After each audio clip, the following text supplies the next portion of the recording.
Bonsoir, Bonsoir, maman. prophète. Maman, vous allez bien? Content de vous recevoir. Soyez abondamment bénis. Merci beaucoup. La grâce de Dieu est sur nous. Je devine et je pose ma question. Nous sommes honorés ce soir, c'est le pasteur Joël Kabasele, très honoré de recevoir un homme très particulier, un homme atypique, je dirais même, et une bénédiction pour les nations. Cet homme, c'est le prophète Joe Grace Mwenze.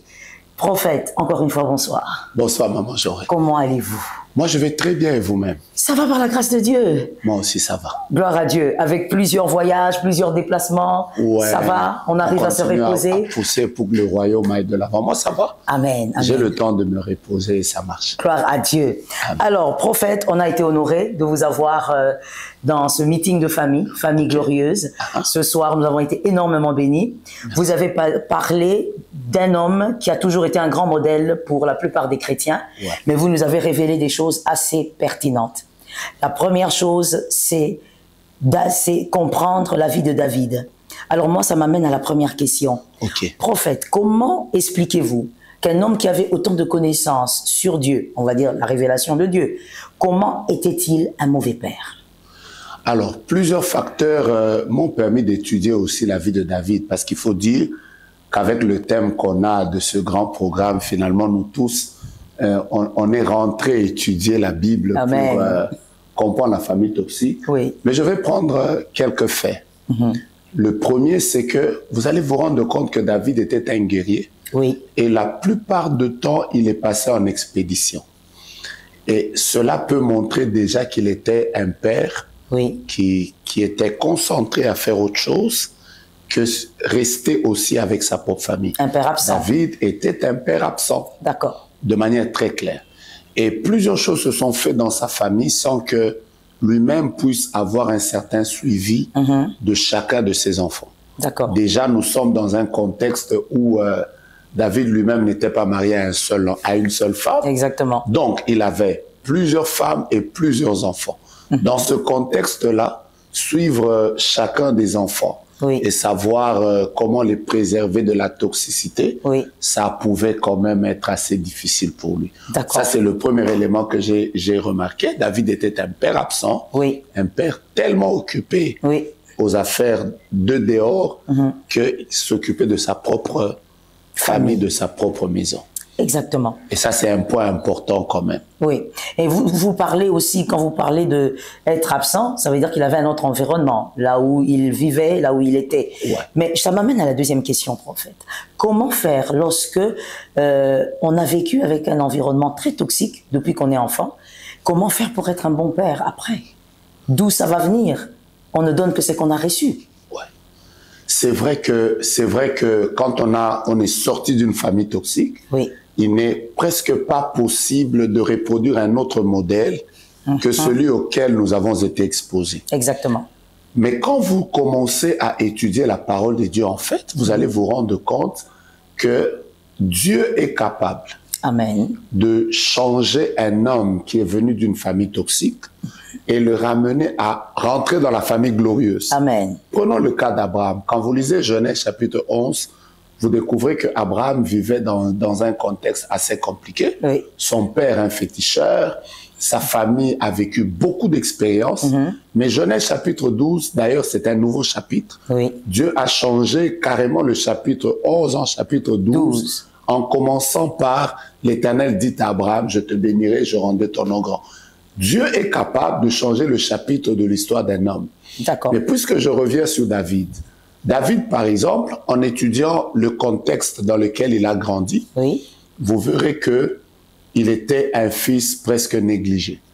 Il était un fils presque abandonné. La preuve, c'est que quand Samuel arrive chez eux, le père amène tous les autres fils, mais il ne pense pas à David. Exactement. Est-ce que ce qu'il avait vécu aussi, avait-il rapporté ça chez ses enfants? C'est peut-être ça aussi la question, mais la Bible ne nous donne aucune réponse. Je n'ai pas m'y engager. Mais je crois que Dieu est capable de changer un homme, mais cela doit passer par la régénération, cela doit passer par le renouvellement de l'intelligence, mais cela doit aussi passer par le pardon que l'on donne à ceux qui nous ont fait vivre des choses. Et si nous passons par là et que Dieu le fait, c'est possible que nous passons de la toxicité à la gloire. À la famille glorieuse. Amen. Est-ce que, prophète, vous croyez que certains choix de David dans sa jeunesse ont été aussi le résultat de ce qu'il a vécu dans sa famille, des choix personnels de David? C'est très possible, mais déjà le premier choix personnel qu'il a emmené à vivre beaucoup de choses, oui. c'est le fait qu'il se soit décidé de sortir avec la femme d'un homme oui. qui n'était pas, en fait, elle n'était pas sa femme. Exactement. Cette chose lui a ouvert pratiquement la plus grande brèche de sa vie. Il s'est retrouvé avec des enfants qui ont connu ce qu'ils ont connu. Oui. Parce que justement, le choix qu'il avait fait de sortir de son propre lit conjugal pour aller dans le lit de quelqu'un d'autre, oui. était une porte ouverte qui a amené beaucoup de destruction. Donc le choix que nous faisons dans la vie oui. peut aussi avoir des répercussions sur nos enfants. Je prends le cas d'Abraham. Oui.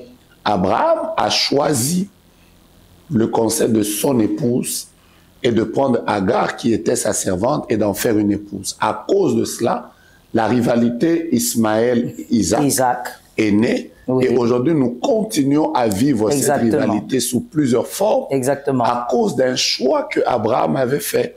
Donc, pour répondre à la question, le choix est très prépondérant dans la toxicité qui peut accompagner la famille plus tard. Ça, c'est clair. Alors, prophète, c'est la dernière question. Merci, maman. Et je veux dire ceci. Je pense même que ça a existé dans votre couple. Vous avez plusieurs années de mariage par la grâce de Dieu. Ouais. Et nous saluons d'ailleurs madame en passant, la grâce de Dieu sur elle, sur les enfants. Amen. Quel est le plus grand défi que vous avez eu à affronter dans votre mariage et que vous avez relevé? Le plus grand défi, d'abord, c'était celui de pouvoir servir le Seigneur en couple. Ok.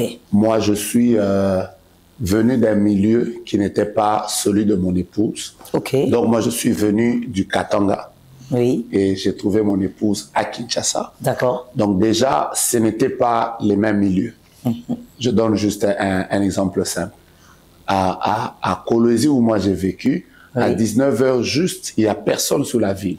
Parce que tout le monde rentre à la maison. Okay. Mais à Kinshasa, rentrer à la maison à 19h... C'est une ville éveillée. C'est encore la journée, pratiquement. Oui. Et donc, du coup, moi j'ai vécu dans une ville où il n'y avait pas de fêtes. D'accord. Mais Kinshasa est bouillante. Donc, vous vous retrouvez, vous devez vous mettre ensemble, oui. fusionner, créer cette homogénéité oui. et servir Dieu dans la même vision.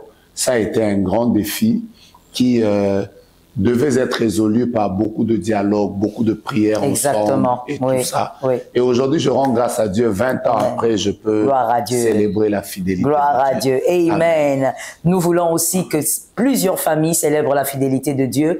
Prophète, le peuple est devant vous, les familles sont là, bénissez-les et que la grâce de Dieu les localise. Si vous êtes là et que vous êtes connecté à ce programme, je vous en prie, soyez d'abord là.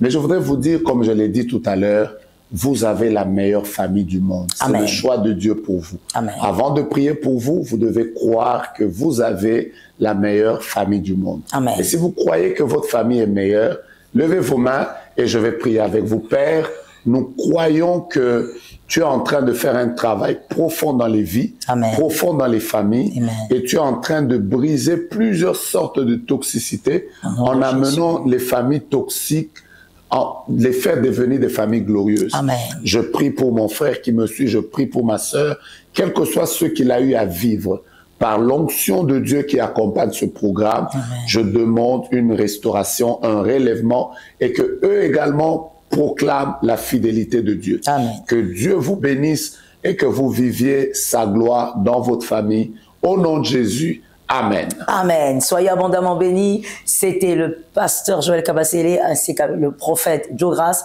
Ça a été un honneur pour nous de passer ces quelques minutes avec vous. On reste connectés. Famille glorieuse continue. Le ciel reste favorable.